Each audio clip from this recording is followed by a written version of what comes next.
Hi everyone, it's Rudy at Claude Painting Studio, and in today's video I'm having a look at a new line of miniatures that have appeared in the Napoleonic market.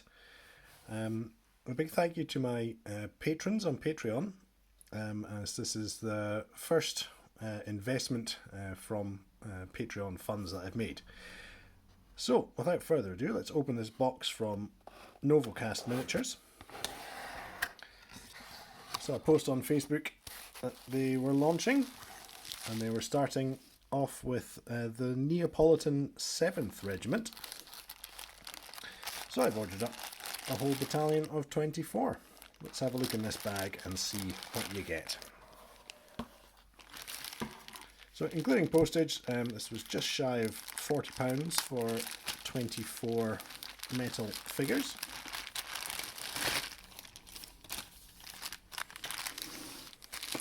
So, bag of Voltigeurs. Interestingly enough, these models are headless, and there's a bag here with heads. In an advancing pose with bayonets pointing out, a bit different from the usual sort of march attack pose that we see with models. And what's next? So grenadiers in bearskins. These come with the heads attached.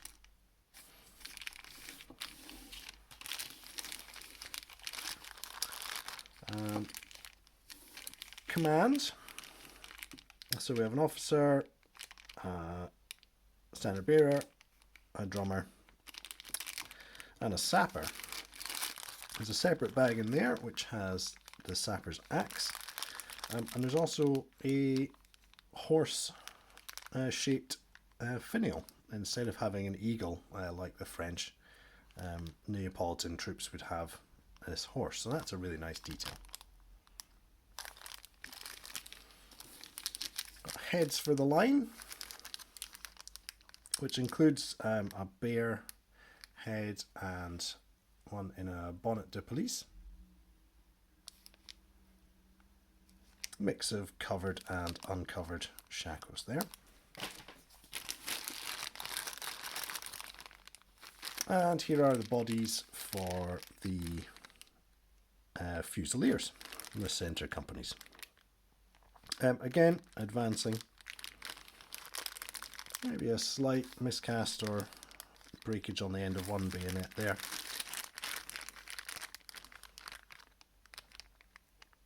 Okay, I'm going to pop all these models out the back and we'll have a closer look at some of the casts.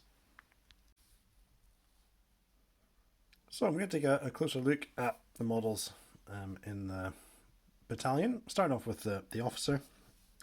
So a few bent bits to straighten up. The model comes with separate heads. Got a choice of covered shako or uncovered. The uncovered shako has a nice big plume.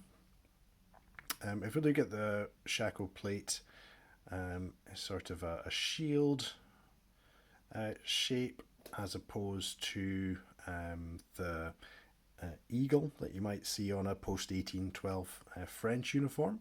So that's one of the uniform differences that's shown by these models to really sort of cement them as Neapolitan rather than just taking French and painting them as Neapolitan.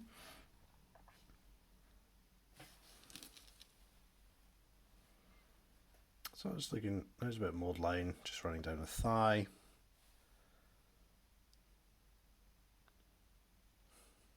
Fingers on the hand are nicely sculpted.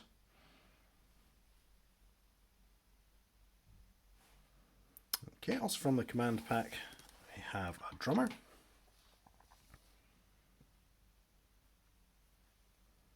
There's extra detailing into the lace on this model that's been sculpted on, so that should take a wash nicely, especially on the sleeves there. See the knots in the lacework along the arm.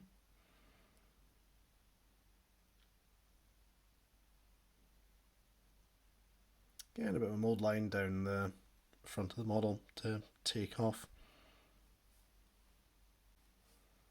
And now the sapper with his separate axe. I like the sculpted detail on the plate there on the bearskin. Axes on the cartridge box as well, and on the arm.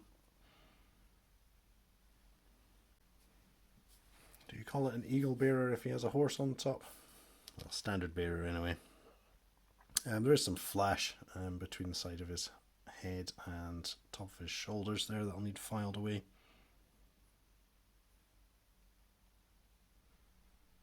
Now, I had a closer look at the Fusilier castings. I'm pretty certain it's the same body repeated 12 times.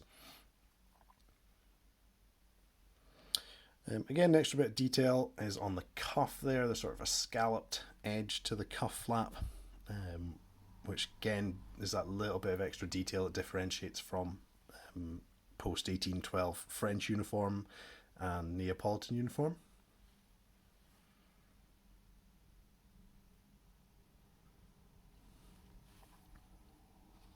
Straightening for the bayonet.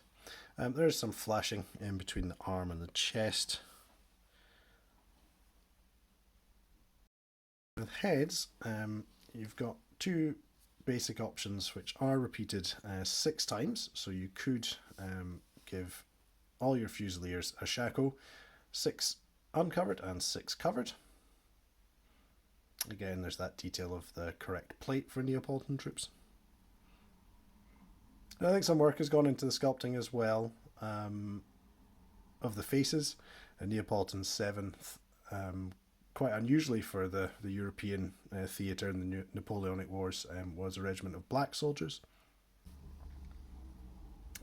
And as well as those 12 shako heads, you've got one uncovered and one with a bonnet de police for a bit of variety there. The voltigeur is going to need some tidying up of the flash in between the legs. It is solid in between the musket and the body there. It's not particularly noticeable from sort of the front angle, but if you're a purist and a completionist, you might want to drill that out. Nice detail of the hunting horn on the cartridge box. Again, it's 4 of the same casting as far as I can tell. One thing is I find this integral base quite large. I've measured it, it's around about 25 millimeters. I tend to base on sort of 20 millimeter by 20 millimeter, so either I would need to trim this base or go up to a longer base, perhaps sort of 40 millimeters along the front and then 60 millimeters to give enough clearance. Also, having it in the advancing pose might mean that you want longer bases with more depth. Voltigeur heads, there are 2 uncovered with the large plume and 2 covered. Lastly, the grenadier in the bearskin. Again, some straightening up of the musket required. It is quite a chunky musket and bayonet, so it'll take a bit of straightening, fortunately.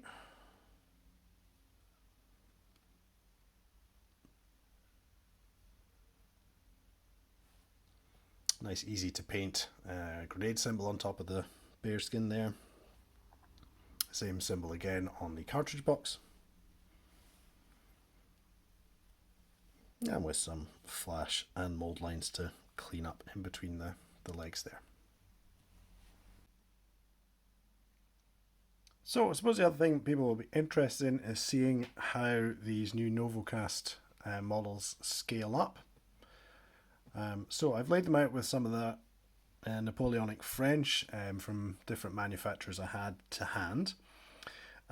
So from right to left, NC is Novo Cast, P is Perry, V Victrix, W Warlord, FR its front rank, and I've interspersed them with Novo Cast models. So the Novo Cast models are on the taller end of the scale. Quite chunky as well, perhaps not as chunky as front rank, but quite tall and hefty all the same. I think that sort of height wise, you're looking sort of at Victrix plastic would be a good fit with them. The Warlord models are not bad in terms of height and width as well. One thing that Novocast are doing is selling the heads separately as well, and it has been suggested that the heads will fit onto plastics. I've got some Warlord line infantry that are part painted here, and as you can see, you could glue one of the metal heads onto the plastic bodies there.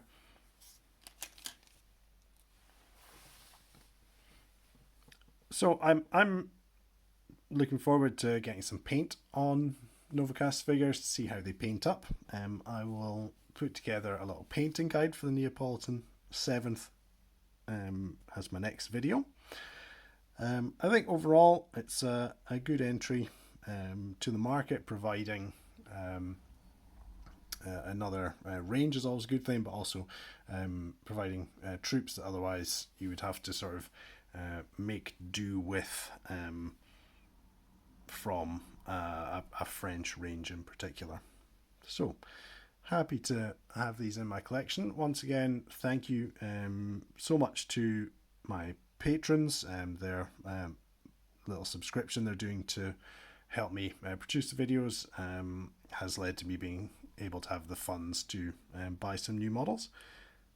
I said in a recent video that I'm keen to explore different ranges of Napoleonic figures, so for Novocast to drop these at this time is sort of perfect for me, and I need Neapolitan figures to fill out my 11th Corps at Leipzig army, so ticked all the boxes for me. So thanks for watching. If you've got any comments or questions, leave them down below. See you next time. Bye bye.